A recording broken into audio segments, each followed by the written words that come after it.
Юужтэй холбоотой байж явах үедээ Төмөн шань юу хэдэн хатадтай. Тэгээ олон хаттаас нь одоо хан хөвгүүд төрнө.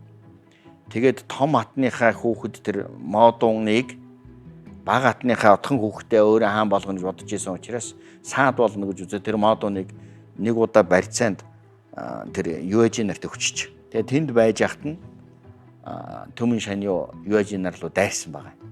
Найрамдлыгаа битэж.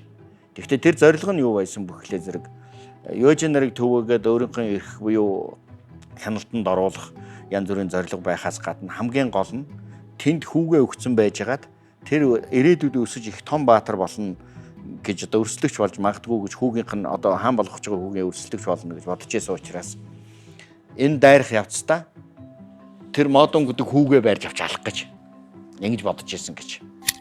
Ерөнхий эвэнтгэгч Чингис хаан фестивал. Их түүх амилна.